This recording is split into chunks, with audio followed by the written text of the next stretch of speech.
Assalamualaikum everyone, I hope you're doing well. Welcome back to my channel and welcome to the fourth video with my husband. So today is going to be a bit of a business 101. Last week we did a video about investing. I said last week, we just filmed it now, but we're filming two videos in one day. So last week's video was all about investing.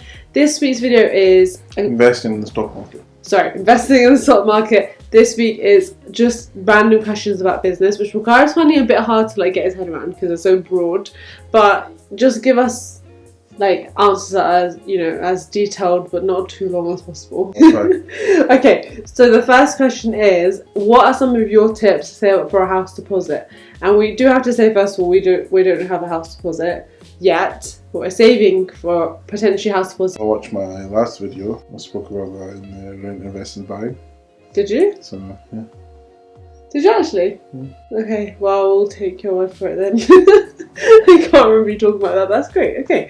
Alright, next question is, keeping the right mindset as an entrepreneur when things aren't going to plan. You have to remember that you chose to take the harder route with the intention of gaining more. The richest men in the world are businessmen. So if you're going into a business, you need to know that it's not all fun and games and loads of money, and you do go through hard times as well, but you just need to remember that time, and the main thing is times are never the same. So if you're going through a rough patch, just remember why you're doing it in the first place. What's your end goal? And just believe in yourself that you'll get there, inshallah, because I believe that anything's possible within reason, obviously, but if you're setting yourself realistic targets, there will be loads of hurdles in your way, but you just need to jump over them and just keep on going. I think what you're saying as well is expect to have hurdles. You shouldn't think everything's going to be plain sailing. Yeah, in business, it's the harder route.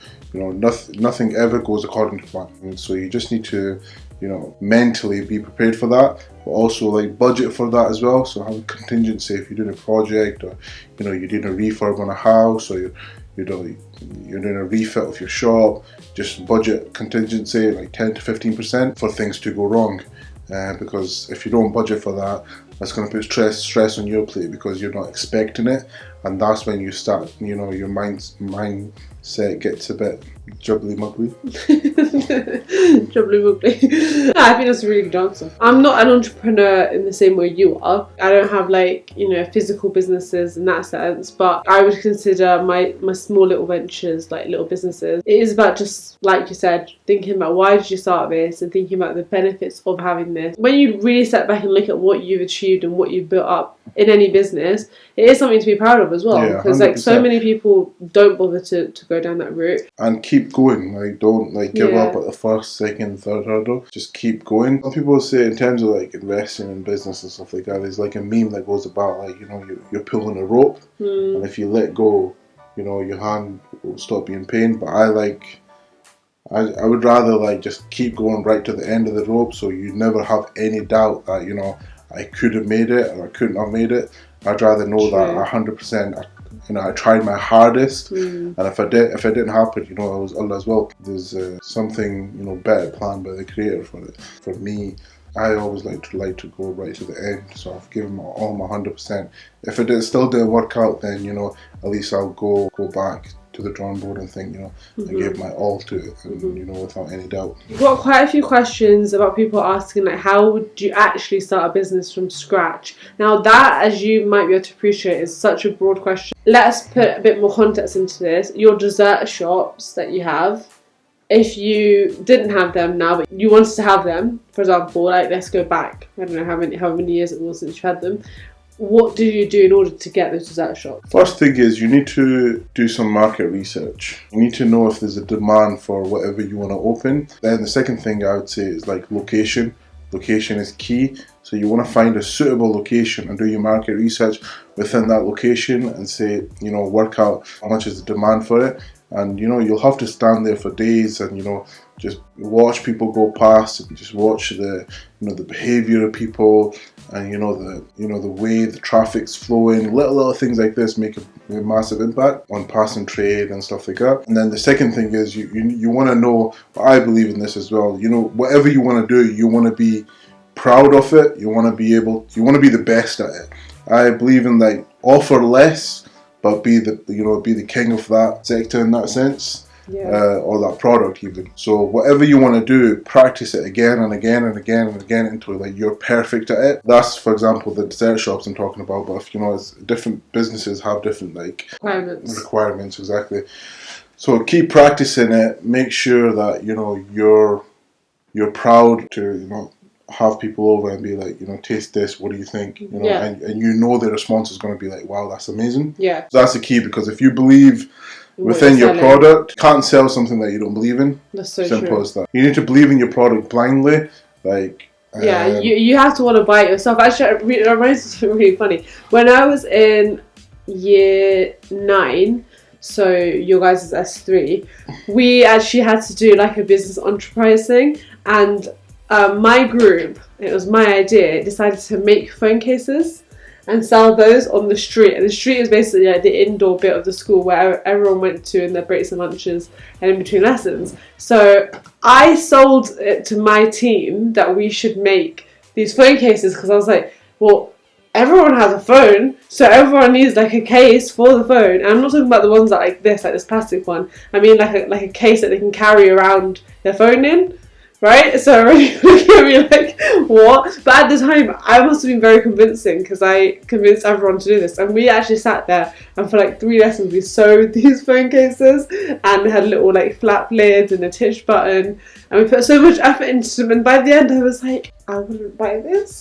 So I wouldn't buy this. So I felt like I couldn't really sell it, because it's like, I wouldn't spend £5 on this. And I remember in the end, one of our friends' older sister, she felt really sorry for us, so she just came and like bought 4 or 5 of them to make us feel better. But in the real world, you're right, you have to believe in what you're selling, whatever it is. Yeah. That also like limits the risk before going into the business, before putting so much money into the business, that you've done your market research, you know that this is what the people around there want, this is what the area is lacking, and you can fill in that gap. You can fill in that void. You have to believe in the product. It's a recipe for success. There's something missing and you're able to fill it with something that's really good and you believe in it.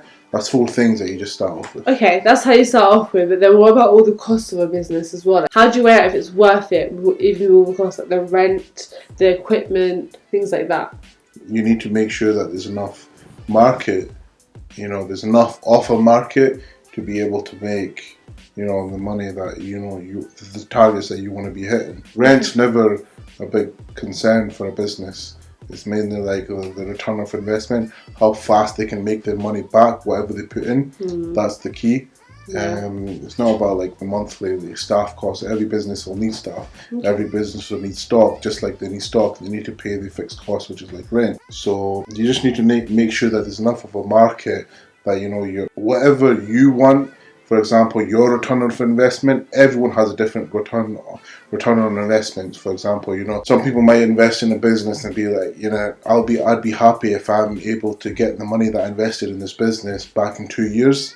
Then I always have the value for this business as well, and I could always sell it. Some people, want it in a year. Some people want it in 6 months. And believe it or not, like some people want it in 2 to 3 or like less than a month. It's possible. It's 100% possible. Investing in a business and making all the money that you invested in that business back within a month is possible. It's just about being able to fill that gap in. Do you feel like starting a business is easier if you know the right people? Oh, 100%. Like I say, it's not like what you know nowadays, is who you know. Yeah. So you need to have contacts. But what if you don't have contacts, but you still want to start? You start to build them contacts. But how do you do that? You go to networking events. Not during Corona. Yeah, well, even during Corona, it's on Zoom and stuff like that. Networking events, you're getting in touch with like other business owners. You're getting in touch with workmen. You're getting in touch with licensing. You're getting in touch with people within the council, with planning department, and you're getting contacts like that. And the main best, I think I'd say everyone knows someone that has a business. Yeah, well, I definitely do. So majority of people, they know someone that has their own business. Obviously, every business is different, but go to that person and spend time with them, even work for them, volunteer with them. Just be there not to get paid, but to gain some knowledge and experience and Valuable understanding insight, of how they business. Okay, awesome. Someone says, and this person is an online business. Actually, no, I'm going to give you a shout out because I'm an affiliate for this company, Skin to Soul. They asked, have you got any business tips? And think particularly for like online businesses. I have an online business, but again, I'm trying to grow that myself. But I don't have a product-based online business where I'm selling products. So, do you have any tips for that? I don't have an online product-based business either. I used to back in the day sell like things on eBay and Amazon and stuff like that. But then it was a lot easier compared to now. Now there's like competition is loads of competition. But I'd say when it comes to advertising and marketing, it wouldn't be so much different from a physical trading business. Okay. Like my key thing is like what makes your business stand out, what makes your brand stand out. That's the key. Like in today's current climate, what makes your product stand out, your pictures, the quality of the pictures, title, the description, the customer feedback. I think in the social media day and age, a lot of consumers look for brands who are genuinely interacting with their customers. Yeah, for example, like Good Molecules is another company that they send me their products, and I love them anyway. But they do that. I'm very lucky to get their products. I noticed they reply to every comment, like every question, and the Inky list too. They reply to every single question. So it's building that bond with the customer as well. And you know what? If the business goes out there to speak to the customer, like for example, I don't know if did I tell you this? There's like 150 businesses on Just Eat. Okay. I set myself a target within like 2 months, I think it was. I can't exactly remember, but with 2 months, I'm going to spend it every day at one of my businesses. My target was to get that business to number 1 on Just Eat. So is that through customer reviews? Yeah, through customer reviews. Okay. So I think there's about 150 businesses within the area, and we were like 100 and something because like we never put effort into it.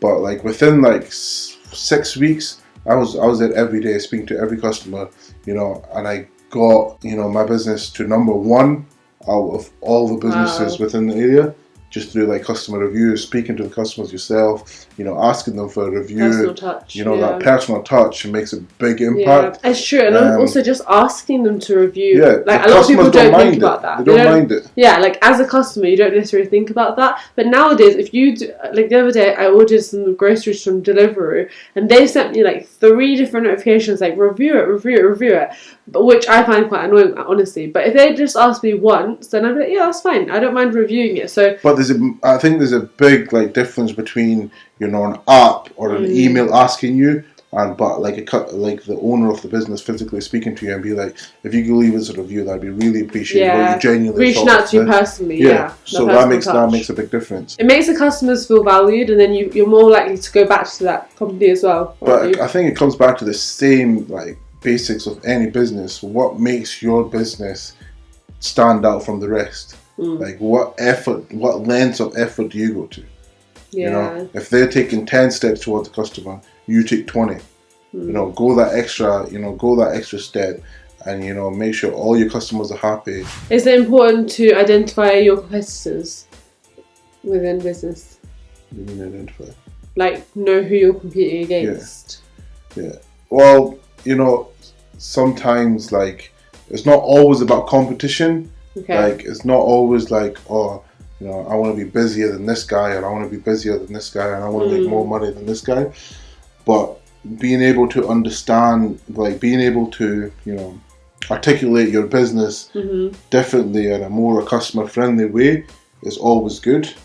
But it's never, for me, it's never like, I want to be busier than this guy or this guy or this guy. Okay. Like it's a competition with yourself. Like if you last year, took these steps towards your customers, like what steps could you take this year to make it even better? Yeah. That's a good point. That's a really good point. I know Waqaar is talking about it from like a food business perspective, because that's what you got the most experience in. But the same applies to like a social media business. It's that if you constantly compare yourself to other people who do the same thing as you, you're always chasing. And also, you're not improving yourself, you're just looking at what they're doing. Whereas if you're like looking, okay, here is where I was last month, and then this month I've increased by this, I've improved by this, I've managed to make this, I've managed to do that. So putting yourself up against yourself is the best thing. And also, I think keeping a track and seeing like how far you've come over time, that can be really motivating. Set yourself targets, you know. Yeah. And you know, would you say that with an online business, like investing in online ads, like Facebook ads and Instagram ads? Massive. It's massive. Back in the day, for like businesses, like for takeaways and stuff like that, people used to print menus and stuff like that. Go leaflet in and stuff like that. Now, that same money that you're going to put into leaflet, like up to like £1,000 more, including printing and distributing and stuff, you'll spend that £1,000 on online ads, Google keywords, getting your business to the top. Yeah, Facebook ads, competitions, you know, stuff like that. But people just think, oh, it's great, I've saved that £1,000 from the menu and I'm just going to keep it. But you know, you need to invest that much. You need to allocate that same amount of money, or if not more, into a more 2021 marketing approach.